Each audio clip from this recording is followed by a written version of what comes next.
Nilai fungsi permintaan kopi di pasar Senggol adalah QD sama dengan 140 kurang 2P. Sedangkan nilai fungsi penawaran kopi di pasar Senggol adalah QS sama dengan 40 tambah 3P.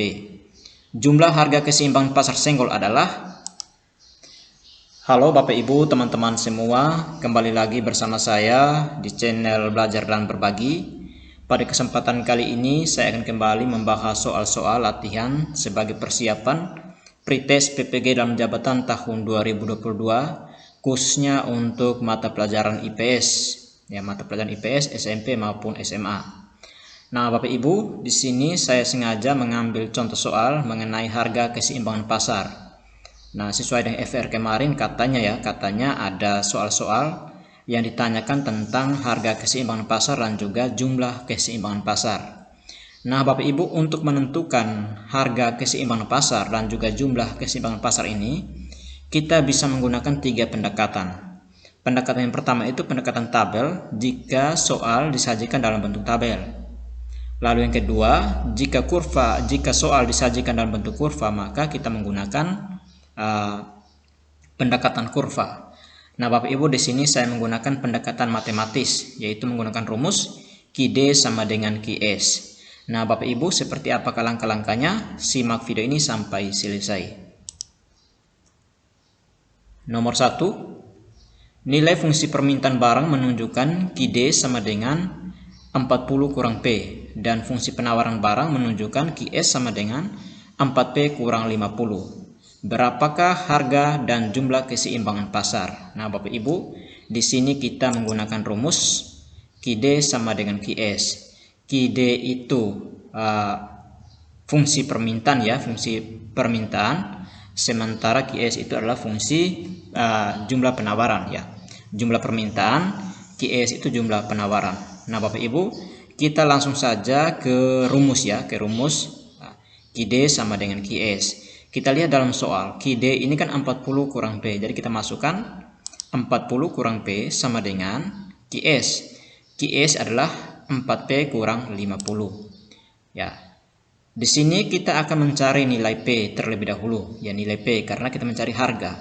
P itu price, ya, price atau price, ya, price, ya, harga, ya. Jadi kita mencari nilai P terlebih dahulu. Nah, kita hitung P-nya, ini min P, ya, kan min P kan ini kan, min P.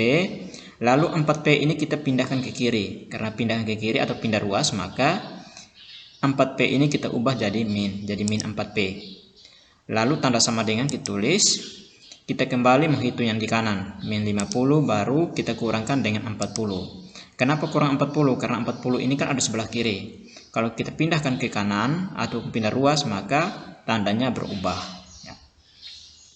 Jadi P-nya tadi 4P ini kan di kanan, pindahkan ke kiri menjadi min. 40 dari positif pindahkan ke kanan menjadi negatif. Nah, Bapak Ibu, kita hitung min P kurang P sama dengan min 5P. Ya, min 5P, ya. Min P kurang 4P itu 5P. Lalu sama dengan min 50 kurang 40 itu sama dengan min 90. Ya. Maka P sama dengan min 90 dibagi dengan min 5. Min 90 bagi min 5 sama dengan 18. Maka P sama dengan 18. P itu apa? P tadi adalah harga keseimbangan pasar. Jadi harga keseimbangan pasar sama dengan 18. Nah, jadi pertanyaan pertama sudah kita jawab, ya. Sudah kita dapatkan, yaitu 18, harga keseimbangan pasar. Yang berikut kita menentukan jumlah keseimbangan pasar. Sesuai pertanyaan yang ada. Jumlah keseimbangan pasar. Jumlah itu kan Q, ya, Q, ya, Bapak Ibu. Nah, di sini kita bisa menggunakan QD ataupun QS. Kita menggunakan QD atau QS tetap hasilnya adalah sama atau sama dengan, ya. QD sama dengan QS nantinya. Nah, kita menggunakan di sini saya ambil contoh, ya, untuk ini saja. Yang pertama QD saja. Q sama dengan 40 kurang P. Nah, P tadi kan sudah kita dapat, yaitu 18. Maka Q sama dengan 40 kurang 18 sama dengan 22. Ya, Bapak Ibu, 22 ini disebut sebagai jumlah keseimbangan pasar, ya.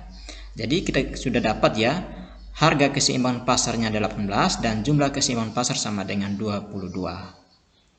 Oke, Bapak Ibu, kita lanjut ke soal yang berikut. Ini soal yang saya dapatkan sesuai FR yang kemarin, ya, seperti ini. nilai fungsi permintaan KID kopi di pasar Senggol adalah KID sama dengan 140 kurang 2P. Sedangkan nilai fungsi penawaran QS kopi di pasar Senggol adalah QS sama dengan 40 tambah 3P.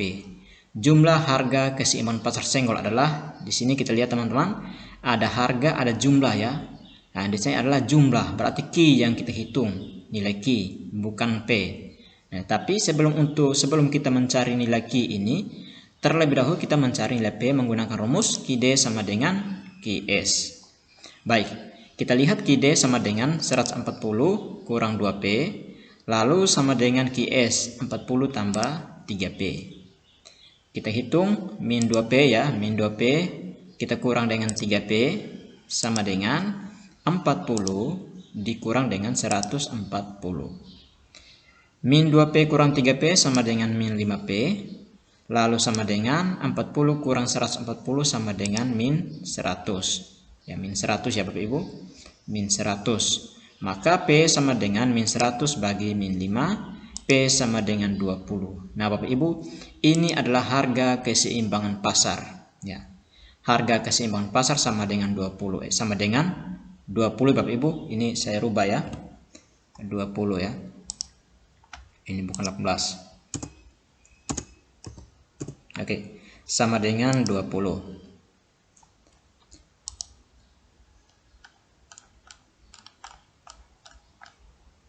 Baik, sekarang kita lanjut ke harga jumlah.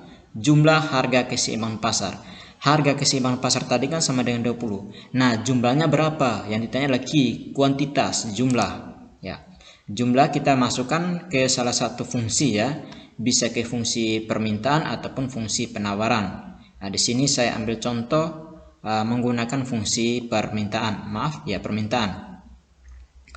Q sama dengan 40 tambah 3P. Ya, penawaran ya. Q, maklum saya bukan orang IPS ya. Q sama dengan 40 tambah 3P. 40 tambah 3P. Nah, 40 tambah 3P. P tadi kan sama dengan 20. Jadi 40 tambah 3 kali 20. Nah, Q sama dengan 40 tambah 60, maka Q sama dengan 100. Nah, Bapak Ibu kita peroleh jumlah keseimbangan pasar sama dengan 100. Jadi, alternatif yang tepat bukan A ya Bapak Ibu, tetapi E. Ya. Seperti itu Bapak Ibu, bagaimana cara menghitung harga keseimbangan pasar, itu caranya yang ini. Sementara untuk menghitung jumlah keseimbangan pasar kita mensubstitusi harga atau ya harga ya nilai P ke salah satu fungsi yang ada, fungsi permintaan ataupun fungsi penawaran. Nanti akan kita peroleh harga jumlah keseimbangan pasar. Oke, baik Bapak Ibu, demikian yang dapat saya bagikan pada kesempatan kali ini. Sampai jumpa di video berikutnya. Terima kasih. Jangan lupa sebelum kembali tekan tombol subscribe dan aktifkan tombol loncengnya agar Bapak Ibu bisa mendapat notifikasi ketika saya mengupload video-video terbaru, dan juga sebagai bentuk dukungan untuk saya supaya lebih bersemangat lagi dalam membuat konten-konten atau membahas soal-soal tentang pretest PPG. Baik Bapak Ibu, sampai jumpa di video berikutnya. Terima kasih.